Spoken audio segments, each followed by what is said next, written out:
Halo teman-teman, selamat datang kembali di audio YouTube channel novel kita.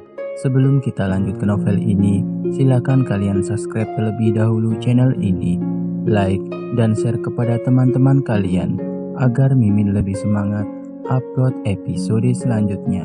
Kalau sudah, Mimin akan melanjutkan membacakan sebuah novel yang berjudul Cinta dan Dendam Bos Mafia di episode ke-42. Selamat mendengarkan.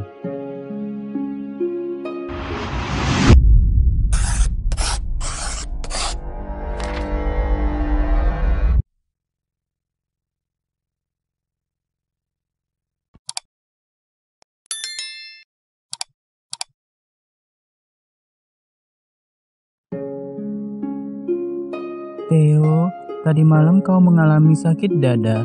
Sekarang kau sedang mencari obat-obatan. Apa kau baik-baik saja?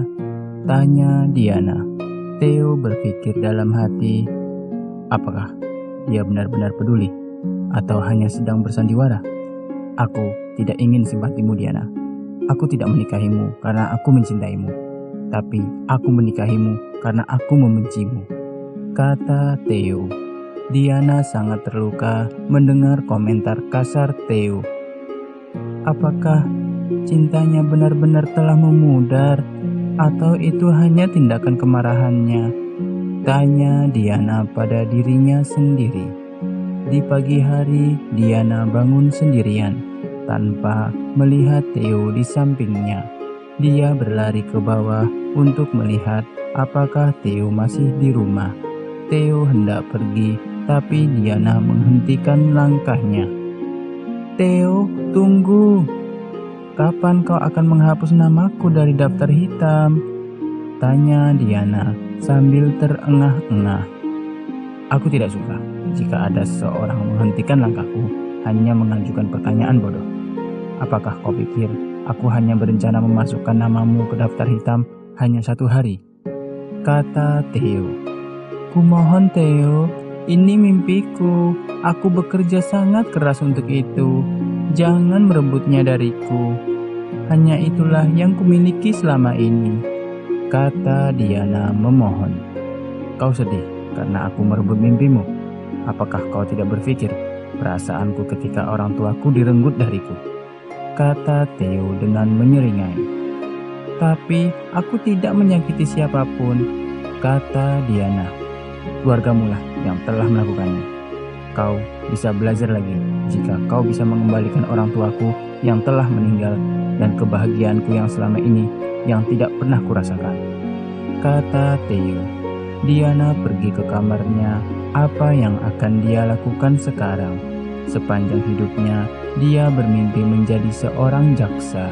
Akankah dia menghabiskan seluruh hidupnya dengan bayang-bayang Theo? Diana bersandar di jendela kaca dan melihat keluar sepanjang hari. Ponselnya terus berdering dari panggilan dan pesan yang mungkin berasal dari teman-temannya. Diana tidak ingin mengganggu mereka dengan masalahnya.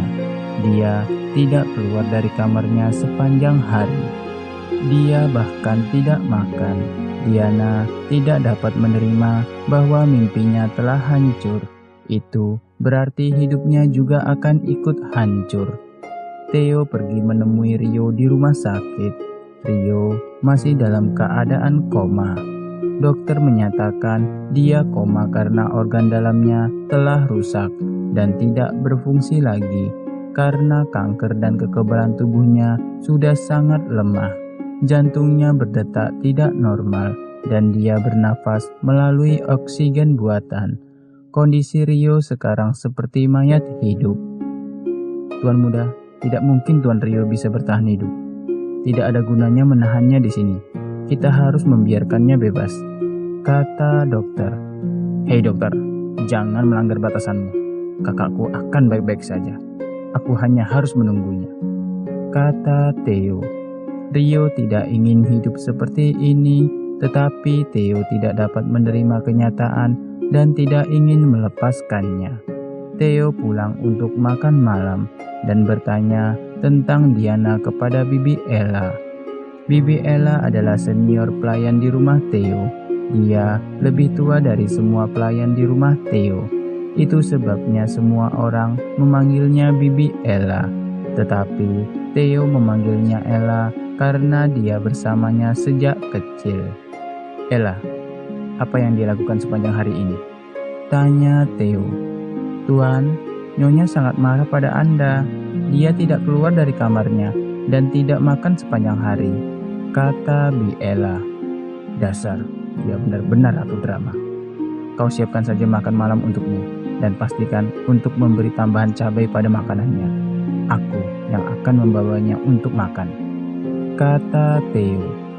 Theo masuk ke kamarnya untuk melihat sesosok tubuh tak bernyawa melihat pemandangan luar melalui jendela. Dia tidak suka melihat ada mayat hidup lain seperti saudaranya. "Hei, kenapa kau menempel di jendela?" tanya Theo. Diana hanya menggerakkan matanya dan kembali lagi melihat ke arah jendela. "Hei, jangan mengabaikan aku. Sekarang ikut aku makan malam bersamaku," kata Theo. "Aku tidak lapar. Pergilah makan. Aku akan baik-baik saja," kata Diana. "Jangan kau kira aku memperdulikanmu. Aku hanya tidak ingin makan sendiri, karena aku tidak suka makan sendiri. Kakak atau anggota gengku selalu ada bersamaku. Sebagai seorang istri, kau harus menemaniku," kata Theo. Diana memandang Theo dengan curiga. "Aku tidak pernah mengira kau akan memandangku dengan tatapan penuh curiga seperti itu," kata Theo.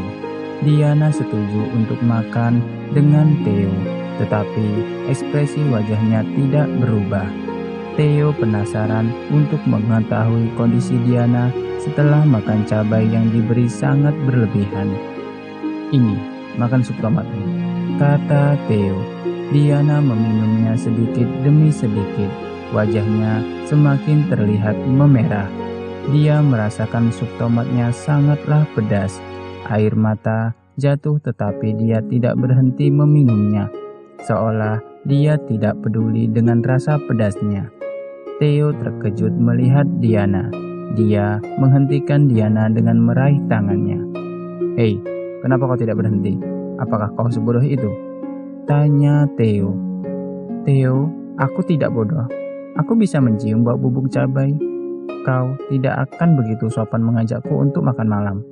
Trik murahanmu ini tidaklah lucu," kata Diana. "Ini bukan tipuan murahanku. Aku benar-benar tidak suka makan sendiri. Kenapa kau tidak makan sepanjang hari dan membuat dirimu depresi seperti ini?" kata Theo. "Apa kau lupa siapa yang membuatku menjadi depresi seperti ini? Aku tidak bisa belajar di universitas manapun. Semua itu karena kau. Kau bilang kalau kau membenciku. Kau tidak memberiku kesempatan untuk menembus diriku sendiri," kata Diana. "Kesempatan apa yang kau inginkan? Kau berbohong kepadaku bahwa kau bukan dari keluarga Chang. Kau bertemu dengan Han secara diam-diam. Kau berpura-pura mencintaiku. Kau bahkan ingin membunuh saudaraku," kata Theo marah. "Aku tidak berbohong. Aku hanya menyembunyikan kebenaran. Ya, aku bertemu dengan Han secara diam-diam. Tapi aku tidak pernah berpura-pura. Aku sangat mencintaimu. Han menyarankan untuk membunuh saudara Ryu, tapi aku menyangkalnya. Kau selalu menuduhku dengan tuduhan yang tidak berdasar. Kau bertindak seperti kau adalah satu-satunya yang kehilangan keluarga," kata Diana. "Apa yang kau maksud dengan tuduhan tak berdasar? Aku punya buktinya, sedangkan kau tidak punya bukti kalau keluargamu tidak bersalah. Kau kehilangan keluargamu karena mereka membunuh orang tuaku. Bersyukurlah aku tidak membunuhmu," kata Theo. "Kau bisa membunuhku. Siapa juga yang bisa menghentikanmu? Apa gunanya hidup ketika aku tidak memiliki kebebasan dan saling menghormati? Aku akan masuk ke kamarku," kata Diana. "Hei, jangan beri aku sikap seperti itu. Kau pantas mendapatkan perlakuan burukku. Kau dulu bilang kalau aku adalah penjahat, tapi kau tidak kurang lebihnya dari seorang penjahat," teriak Theo. "Aku bukan penjahat. Begitu pula orang tuaku, dan aku akan membuktikannya," kata Diana. Theo mengejek Diana. Omong kosong apa kau? Oke, jika kau menemukan bukti nyata bahwa kau tidak ingin membunuh kakakku Rio dan orang tuamu tidak terlibat dengan kematian orang tuaku, maka aku akan menghapus namamu dari daftar hitam dan aku akan memberi penuh rasa hormatku padamu, kata Theo. Tidak, itu tidak cukup. Kau juga harus meminta maaf padaku. Kau juga harus menceraikanku, kata Diana. Apa? Aku tidak akan pernah meminta maaf atau menceraikanmu. Aku tidak bisa memberimu kesempatan. Jangan pernah melewati batasanmu, teriak Theo. Oke, kita lihat saja nanti. Aku akan buktikan semua itu, kata Diana. Bisakah Diana membuktikan ketidakbersalahannya bersama orang tuanya? Bersambung. Halo, terima kasih ya sudah menyimak audio ini. Kita akan bertemu lagi di episode selanjutnya.